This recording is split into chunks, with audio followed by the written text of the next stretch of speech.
there's a lot of research that shows the wettability of something, right? The ability of something to not necessarily hydrophilic, but hemophilic, right? We want a surface hemophilic because primary stability comes from what? The threads, right? The mechanical characteristics of our implant and the type of bone and how we prep the osteotomy. If we under prep it, there's all these characteristics that go into the primary stability, right? But secondary stability or biologic stability is the healing that occurs when that primary stability is no longer pressing against the bone because the bone has decided titanium wins and it moves out of the way. Then it's the biologic stability that that matters, and that's how quickly we heal. And so biologic stability is nothing more than the blood getting in intimate contact with that implant, and the more hemophilic the surface, right? Blood loving the surface, the more the blood is going to get in intimate contact, get in those nooks and crannies, and the faster healing is going to occur. The more bone to implant contact, technically bone or blood to implant contact you're going to have, which is healing, right? So what if there was a way we could make any implant, any abutment, any metal, non-metal, plastic, anything where the surface was so active, it was hemophilic, the body grabbed onto it, it was active. Well, guess what? There is. Who's ever heard of a protection channel? I've been placing implants a long time. I've never heard of a protection channel. Yet, we'll look at some of the research here in just a minute that we've never talked about a protection channel. We've never known about a protection channel. We always knew some implants held bone better than others. And so, zero bone loss concepts, if you haven't spent time in the text of zero bone loss concepts, you got to go read zero bone loss concepts. If you're good at doing whatever kind of implant you're using, stick with that. Keep doing that. If you're good at using an external hex and you can hold bone and you can do everything you need to do with the external hex, keep doing it. If you can do it with an internal hex, do it. Most of us need every advantage we can get to get great results. And so that is going to be holding to the zero bone loss concepts theory. And so that is a deep conical connection. And most implants today have a deep conical connection. Not all, but most. Platform switch of 0.8 millimeters is required for zero bone loss concepts to occur, for his theory to hold and for it to hold bone. We know 0.8 is the magic number of getting the bone away from the microgap. If you look back at the Bicon research from 100 years ago, Bicon figured all this out a long time ago. No one listened. It was a press fit. You kind of smack it into place, and the crowns didn't have an anti-rotational component. You just put the abutment, line it up, and then smack it with a hammer, and it was like 1.5 degree difference, I think. So it was almost identical. So it really locked on. But that was Bicon. And again, some people got on the bandwagon, most didn't. And now years later, we're all circling around going, hey, Bicon was onto something. What's going to matter is the amount of space in between the threads. So not only thread depth, but the distance in between the threads to allow blood to get in there, to allow healing.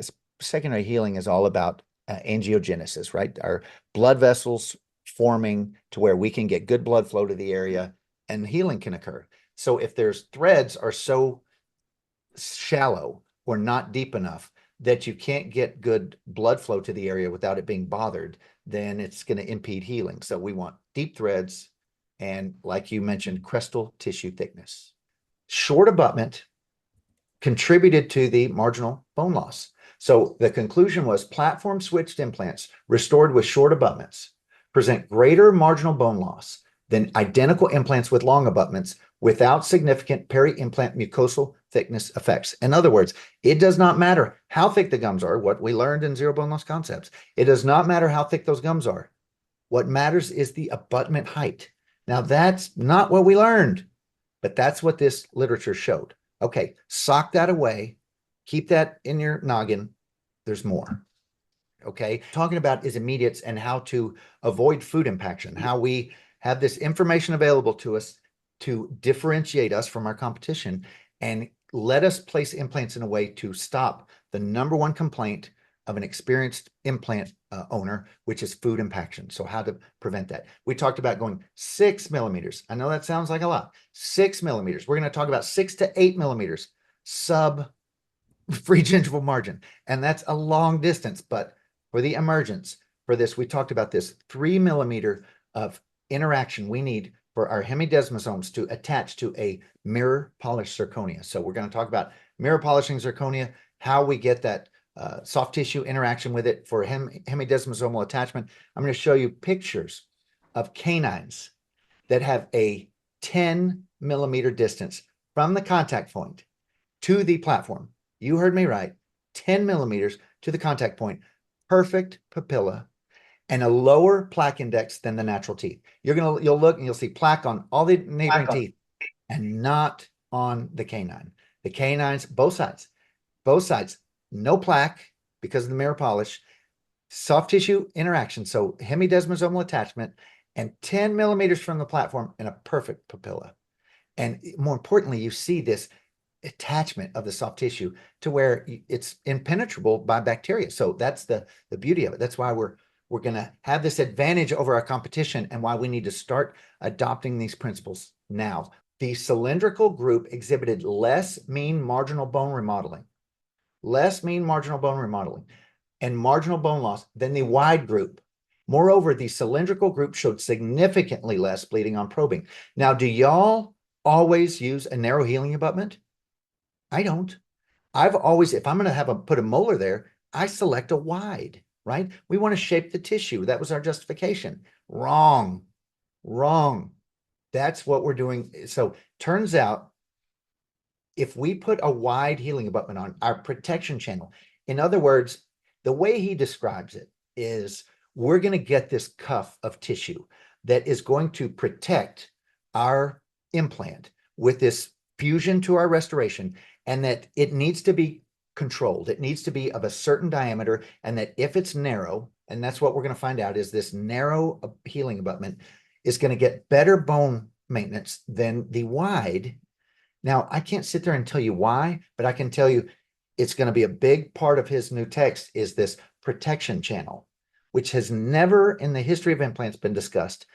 You know, we said, okay, crestal bone thickness, but we never said protection channel. So abutment shape had a significant influence on marginal bone level changes during the first 12 months. Cylindrical abutments caused less marginal bone remodeling and marginal bone loss than wide abutments. Guys, put on the narrow.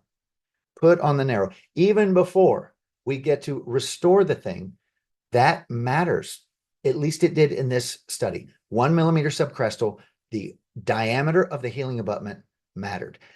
That deep.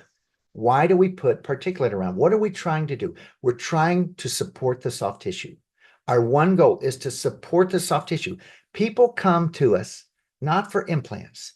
They don't want, they want the tooth. They want that tooth there. And for that tooth to be there, we need it to function like a tooth. In other words, we need the hard and soft tissue architecture to be exactly like it is with that tooth there. In other words, that space, the space maintenance, like you said, it's a holder, it's a placeholder so that our bone can get in there and swap it out, but it's nothing more than to support that soft tissue. That's our whole goal this whole time. Support the soft tissue. Why? To prevent food impaction. So people's number one complaint, food impaction, we're going to support the soft tissue so that they have a tooth coming out of the alveolus. What you'll swear is a tooth, even though we know it's in the dental implant, but it's had a individualized healing abutment. According to the multiple linear regression, bone remodeling depends primarily on abutment height, followed by crestal position and keratinized mucosal width, while marginal bone levels depend on abutment height and the patient's age. Conclusion, implants placed equicrestal or subcrestal 1 millimeter position with a long abutment. Now this is complicated, okay? I'm going to read it again. Implants placed equicrestal or 1 millimeter subcrestal position with a long abutment undergo less bone remodeling, while the lowest level of marginal bone loss occurs subcrestal 2 millimeters. So they're deep subcrestal implants with a long abutment. So pretty much if you go 2 millimeters, again, assuming zero bone loss concepts are followed, Again, this just published. So assume zero bone loss concepts, place 2 millimeters subcrestal on an implant that can do it with a long abutment. It's going to give you the lowest amount of bone loss. In other words, I think if we would have coupled another variable in there, if they would have done wide and narrow, and we could have said, okay, a narrow abutment gets a narrow healing abutment is less bone loss than a wide abutment. And we said, okay, a deeper placement is less marginal bone remodeling than a shallower placement. And a taller abutment, 3 millimeters, is less bone remodeling than a short abutment. Then we could say, guys, we've just seen this protection channel. We've just seen it right there. If you add all that together, and this didn't look at abutment width, but I think if we would have looked at abutment width, because we just did on the previous study, we would see narrow, tall, subcrestal, get it away from the bone. And we've just seen what he's going to call in this next textbook, the protection channel. We need 9 millimeters sub-free gingival margin. That's not contact point. We got to add 2 or 3 millimeters from the contact point. That is 11, at least 12 millimeters from the contact point. Buried. Guys, that's crazy, right? We've never talked about distances like that. But here's why. Here's why. I'm going to show you. So let me unshare that. Yes, go ahead. I mean, with this, then are you feeling better about 6 and 8 millimeter implants then? I mean, Absolutely. you're gonna have to be, Absolutely. right? Absolutely. Right. We're going to have to. We're going to have to be placing shorter implants that far for single. Now, for, for full arch stuff, we're still bicortical stabilization. We still got to reach that cortex. And so we did. Ely did the other day. We used, but we went pretty subcrestal. Well, we went a little bit subcrestal. What, 2 to 3 on some. But look at, can y'all see? Let me see. Am I sharing this? Let me try to share this new. Can y'all see this? I mean, that Yes. professor posted that. Now that, okay, that looks like a tooth. Like I would believe a tooth comes out of that, but it doesn't. That's a dental implant. And he posts one after the other, boom, boom, boom, where you'll swear it's a tooth, but it's not. It's just he follows these rules to get this immediate done. So I'm going to share, let me show you another thing. Okay, did it just change over to molars? Can y'all see molars? Okay, look at the top. What grafting was done around that molar? Who knows what kind of grafting was done around that molar? Anyone? Look at that second picture I don't compared think to he that did first any. one. He didn't do any grafting on that. I think No that's. grafting was I think done. I saw that posted. Oh, did he put? Yeah, right. So yeah, I'm not on his social media stuff, but I don't doubt he did because this is nothing other than delivering a crown that is mirror polished zirconia so that the tissue goes up and stabs these hemidesmosomes into it, and you have a zone that cannot be probed. Cannot be probed. It's like it's hard. You'd have to push the probe through it because that bottom picture is soft tissue hemidesmosomal attachment to the mirror polished zirconia. Look at someone who doesn't brush their teeth. Look at the tooth in front and the tooth behind. What do you notice about the plaque index? Compare it to the implant. Guys, the implant should have more plaque or the same plaque. It's got less plaque. So when we polish these zirconias, and we're going to go through the steps. When we mirror polish these, we're going to be getting so much less of a plaque index that the bacteria stay away because shoot, they'd rather be on the adjacent teeth. So plan on that to be a consistent theme we see. Now I'm going to show you the most profound one of all. If I can find it. Look at these, well, and again, he shows, picture after picture of these just breathtaking shots. But look at this. Okay, is it a canine? Can y'all see a canine? Sort of. Okay, 10 to 11 millimeters from the platform to the contact point. Look at this canine. I'm sorry, it's dark. It's kind of dark. What you can't see here is on this canine, you have that bulbous attachment. You have that zone of attachment where the gums literally have attached to the zirconia. And then you have, if you look closely, you see plaque all around these teeth. And I'm going to show you the other side because it's even more profound. So here's the other side.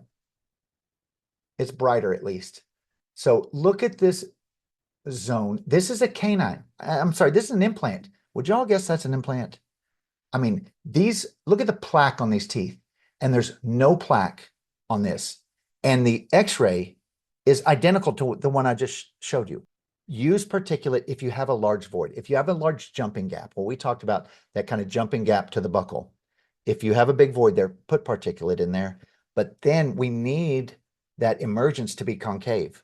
That emergence has to be concave where tissue will grow into there. And then when we go and we put our abutment there, we've got a surplus of nice soft tissue for that emergence. Does that kind of make sense, folks?